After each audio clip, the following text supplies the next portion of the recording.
Hello बच्चों, welcome to my channel. मैं आज आपको क्लास 9th का मैथ का कोण के बारे में बताऊंगी। बहुत से बच्चों को कोण के बारे में समझ में नहीं आता, कोण कैसे निकलेगा, कोण कौन सा कोण क्या कहलाता है। तो आज मैं इस कोण के बारे में आपको क्लियर कॉन्सेप्ट कर देती हूँ। समांतर रेखा और तिर्यक रेखा पर बने कोण। समांतर रेखा किसे कहते हैं? जब दो रेखाएं, ऐसी दो रेखाएं जिनके बीच की दूरी समान हो, जिनके बीच की दूरी क्या हो, समान हो, उनके बीच की दूरी जो हो, उनका माप जो है ना समान हो। अगर इनके बीच में यहाँ पर अगर 5 सेंटीमीटर है, 6 सेंटीमीटर है या 7 सेंटीमीटर है, जो भी है, तो अगर यहाँ 5 है तो आपका पूरा अंत तक, माने ये एक तो समांतर रेखा ये होती है कि आप समझ लो, समानांतर का मतलब होता है जो कहीं भी एक दूसरे को प्रतिच्छेद ना करे, एक दूसरे को कभी काटे नहीं। ठीक है, कभी भी काटती नहीं है। जैसे ट्रेन की पटरी, कई बच्चे बोलते हैं ट्रेन की पटरी तो कट जाएगी।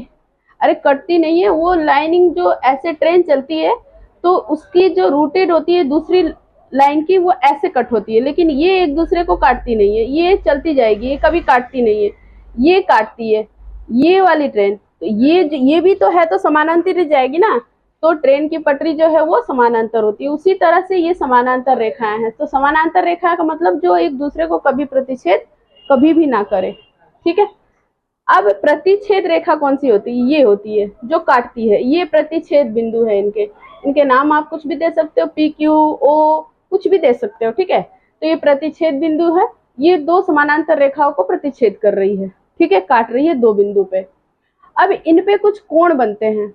देखिए, मैंने कोण का नाम 1 2 3 4 5 6 7 8 इस तरह से दे दिया है आपको समझाने के लिए। आप कुछ भी लिख सकते हैं, X Y Z A B C, कुछ भी लिख सकते हैं। लिखने के बाद आप इसको नेमिंग कर सकते हैं।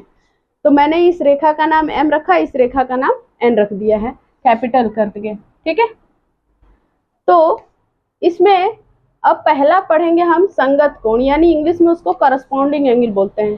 तो करस्पॉन्डिंग एंगल क्या होता है कि इसको हम लोग ऐसे भी समझ सकते हैं, अंदर बाहर, अंदर और बाहर ऐसे भी समझ सकते हैं।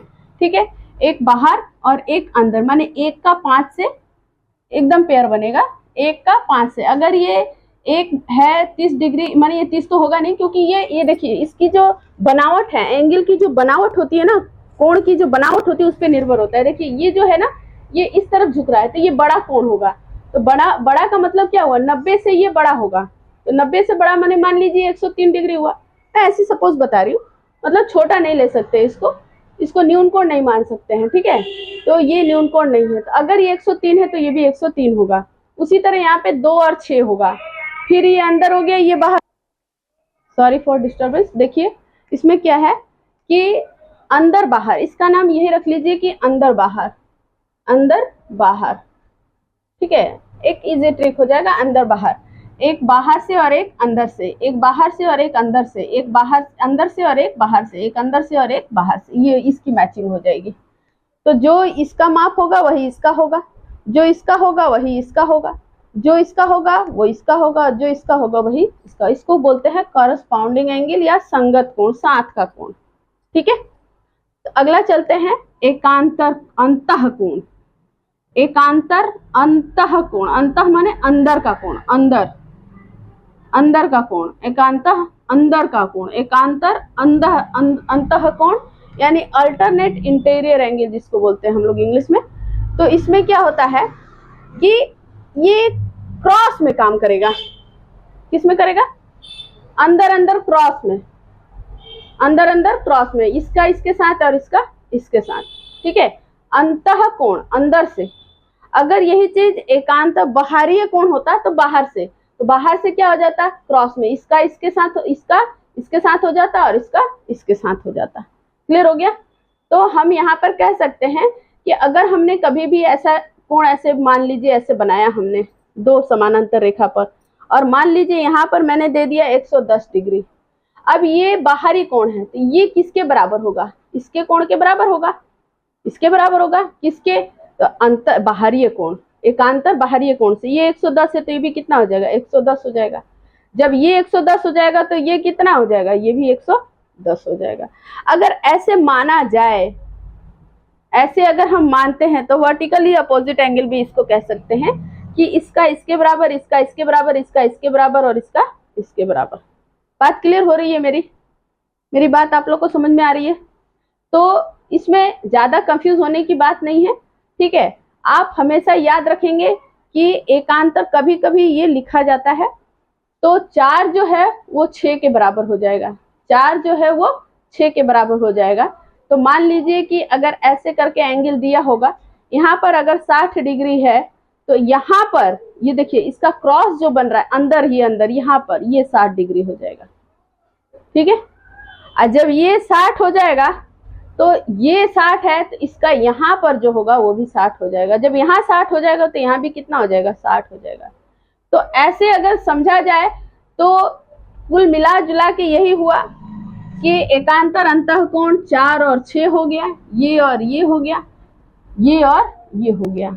अब बाहरी कोण की बात करें तो ये हो गया, ये हो गया, 2 8 के बराबर और 1 7 के बराबर हो गया।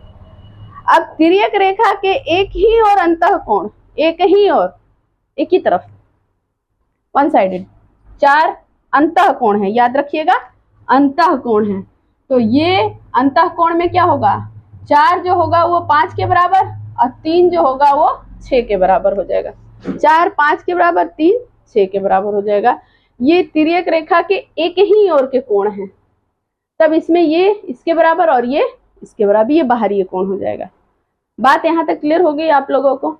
अगर ये बात क्लियर हो जाएगी तो आपको इस चैप्टर में बनाने में कोई दिक्कत नहीं होगा और कुछ समझने में दिक्कत नहीं होगा। अगर आपको ये बात समझ में आ गई है तो आप मुझे कमेंट में इस प्रश्न का उत्तर जरूर बताइएगा। मान लीजिए मैंने एक ये एंगल ड्रॉ किया है, ठीक है, 2 पैरेलल लाइन है। इसका नाम भी मैं कुछ इसी तरीके से दे देती हूँ। इस कोण का नाम मैं 1 दे देती हूँ, ठीक है, इस कोण का नाम मैं 1 दे देती हूँ और इसका मैं x दे देती हूँ। तो आप बताएंगे कि इस कोण और इस कोण का रिलेशन किस कोण से होगा। इस कोण और इस कोण का रिलेशन यहाँ पर जो है कोण, उससे किसका, मान लीजिए इसको मैं y दे देती हूँ, इसको z दे देती हूँ, ठीक है, और इसको मैं आपको a दे देती हूँ। तो आप इस क्वेश्चन में बताएंगे कि कौन से कोण का किससे रिलेशन है। x का रिलेशन क्या है y से, और 1 का रिलेशन z से क्या है, a का रिलेशन किससे है। ये आप मुझे कमेंट में करके जरूर बताइएगा कि इसका आंसर क्या होगा, कौन से एंगल से, करस्पॉन्डिंग से होगा, एकांतर से होगा या तिर्यक रेखा से होगा।